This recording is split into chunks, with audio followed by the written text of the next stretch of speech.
Hello guys, मैं आज आपके लाई हूँ वॉइस से रिलेटेड एक वीडियो। ठीक है, इसमें मैं आपको वॉइस समझाऊंगी। तो पहले किसी चीज़ को शुरू करने से पहले उसको देख लेते हैं कि वॉइस होता क्या है। ठीक है, तो हमारा टॉपिक है वॉइस। वॉइस दो प्रकार की होती है, एक्टिव वॉइस और पैसिव वॉइस। एक्टिव वॉइस में 12 टेंस होते हैं, लेकिन पैसिव वॉइस केवल 8 टेंस की ही बनाई जाती है।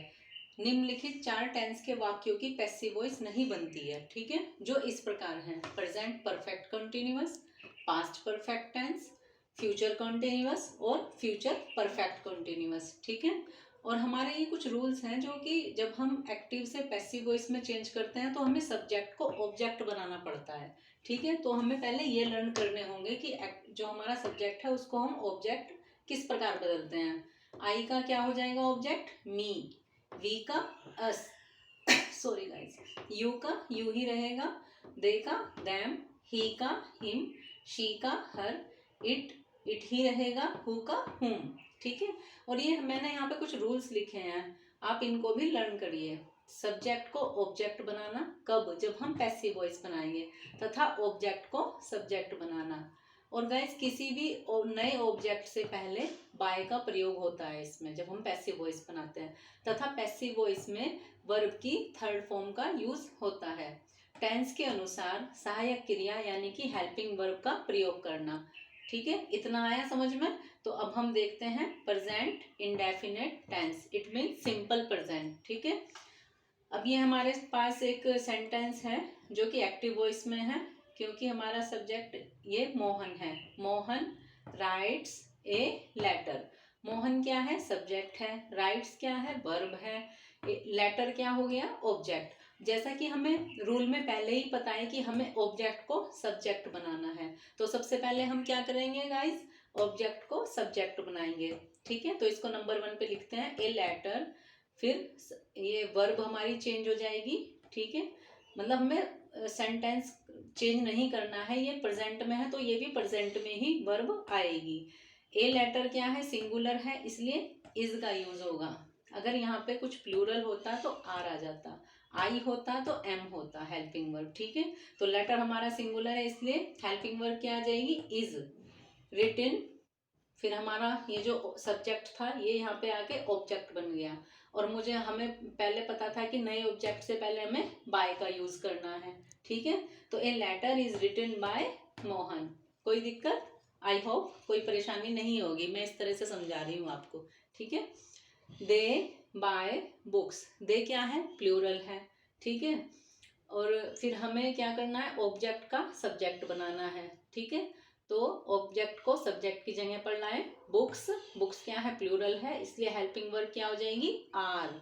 बुक्स आर, फिर वर्ब की third form bought by them, they का देम हो जाएगा, और बाय इसलिए आया क्योंकि नए ऑब्जेक्ट से पहले हमें बाय का यूज करना है। ठीक है, अब नेगेटिव टेंस की बारी आई।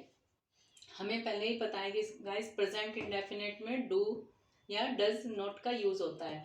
डू नॉट कहाँ यूज होता है? जहाँ पे प्लूरल सब्जेक्ट होता है। ठीक है, और डज कहाँ यूज होता है? जहाँ पे सिंगुलर सब्जेक्ट होता है। ठीक है, तो देख लेते हैं इनको कैसे चेंज करना है। I do not like him, ये हमारा एक्टिव वॉइस है, तो हिम को क्या, हिम जो हमारा ऑब्जेक्ट है इसको सब्जेक्ट बनाओ। ही क्या है? सिंगुलर है, इसलिए इज हेल्पिंग वर्ब, फिर आ जाएगा नॉट, फिर हमारी मेन वर्ब यानी कि third form, he is not liked by me. ये आई जो था सब्जेक्ट, इसको हमने यहाँ पे ऑब्जेक्ट बना दिया, और नए ऑब्जेक्ट से पहले हमें बाय का यूज करना है। ओके, फिर इंटेरोगेटिव, डू यू लव हर, क्या तुम उसे पसंद करते हो? अगर वाक्य में शुरू में ही क्या है, ठीक है, जो वाक्य क्या से शुरू होते हैं, तो उसमें helping verb according to subject सबसे पहले आएगी। ठीक है, ये बात याद रखना। तो हमारा सब्जेक्ट, ये जो ऑब्जेक्ट है, ठीक है, इसको हमें सब्जेक्ट बनाना है, तो इसके अकॉर्डिंग हेल्पिंग वर्ब क्या होगी? सिंगुलर, यानी कि इज। फिर हमारा ऑब्जेक्ट आ गया she, main verb loved by you. ठीक है, second, why does she not help you, वह तुम्हारी मदद क्यों नहीं करता है। अगर क्यों, कब, कहाँ, कैसे वाक्य के बीच में आ रहे हो तो सबसे पहले हमें उन्हीं की इंग्लिश लिखनी होती है। जैसे यहाँ पे वाई है तो हम वाई का यूज करेंगे। हमारा जो ऑब्जेक्ट है इसको सब्जेक्ट बनाएंगे तो इसके अकॉर्डिंग हेल्पिंग वर्ब आ जाएगी are. You not helped by, she का क्या हो जाएगा हर। ठीक है। और ये मैंने गाइज यहाँ पे कुछ रूल लिखे हैं। इस टेंस में कर्ता के अनुसार is am are helping verb के साथ मेन वर्ब की थर्ड फॉर्म का यूज होगा। ओके। आई के साथ एम, ही, शी, इट तथा सिंगुलर नाउन्स के साथ इज का प्रयोग होता है। वी, यू, दे तथा प्लूरल नाउन्स के साथ आर का यूज होता है। आई होप गाइज आपको मेरी ये वीडियो पसंद आई होगी। आई ट्राई माई बेस्ट और मुझे पूरी उम्मीद है कि आप मेरे चैनल को लाइक और सब्सक्राइब करेंगे ताकि मुझे मोटिवेशन मिल सके और मैं ऐसी ही काफ़ी अच्छी वीडियो आपको प्रोवाइड करा सकूं। ओके।